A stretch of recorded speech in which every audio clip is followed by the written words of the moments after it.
Hi guys, আসসালামু আলাইকুম। কি অবস্থা, কেমন আছেন? আশা করি সবাই ভালো আছেন। তো আমরা দুই বন্ধু রিস্ক করে চলে আসলাম আজকে বাজারে, কারণ একটু আগে আমরা প্ল্যান করেছি বারবিকিউর আয়োজন করবো। তাই আমরা এখানে 4 কেজি মুরগা কিনতে চলে আসলাম।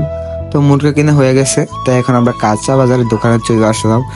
তো কাঁচা বাজারের দোকান থেকে আমাদের সদাই কেনা শেষ, তাই আমরা চলে আসলাম একটা দোকানে, যেখান থেকে আমরা সস, তেল, এমনকি আরো অনেক কিছু নেব।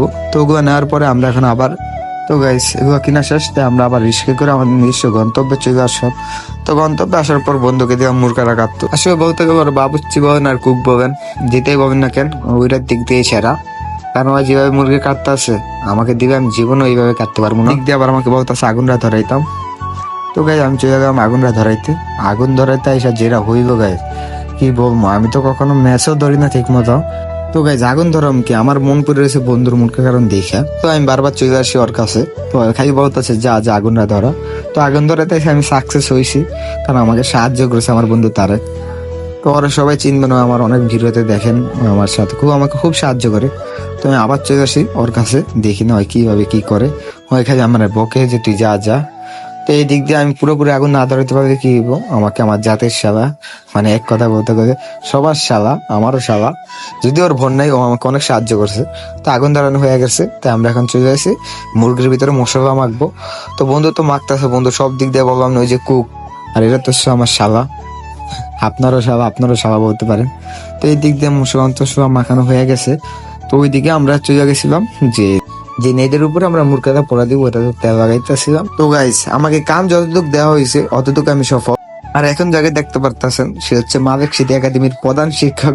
তারপর অল্প কিছুদিনের জন্য, কারণ ওই স্কুলের প্রধান শিক্ষক নাকি অসুস্থ, তাই ওই স্কুলের প্রধান শিক্ষক হিসেবে দায়িত্ব পালন করতেছে। যাক, এখন থেকে কর্ম করলে ভালো, কারণ ভবিষ্যতে সবারই একটা ফিউচার আছে। তো এইদিকে চলে আসলাম রুটি বানানোর জন্য। তো এই যে দেখতে পারতেছেন, এ হচ্ছে আমাদের গুলতে মামা, এক কথায় বলতে গেলে সকলের মামা। তো এই যে আমাদের একজন মামা এলাকার, উনি আমাদেরকে রুটি বানিয়ে দিতে আসে। তো এই যে এই দিক দিয়ে আমাকে একজন বড় আছে, ওই খালি কি করতেছে, মানে কয় ফিট যে ওই কাঁচাই খেয়ে ফেলছে আমরা জানি না। আর এই দিক দিয়ে তো আমার শালায় মানে আগুনের দিকে ফাঁকা নামাইরা ওর নিজের দিকে মেরে রাখছে। তো আমি আইসি আর ওরা বলতেছে আমি নাকি খেয়ে ফেলবো। গাইজ আমি নিষ্পাপ একটা ছেলে, আমি কি খেয়ে ফেলবো?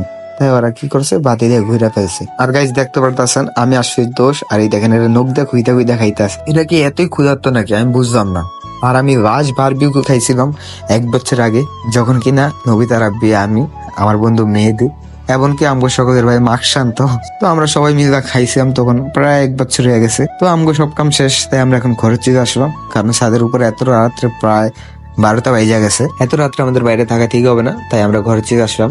আর গাইজ সে যেটা দেখলাম শসা আনছিলাম 4 কেজি, ওরা খালি খেয়ে ফেলছে 2 কেজি। এখন বেশি শসা নাই, তো সবাই দিক দিয়ে খাইতেছে, আমি ভিডিও করতে ব্যস্ত। তো গাইজ সবাই ভালো থাকবেন, সুস্থ থাকবেন। তো নেক্সট ব্লগ আসার জন্য সবাই সুস্থ থাকবেন, ভালো থাকবেন, আমার জন্য দোয়া করবেন।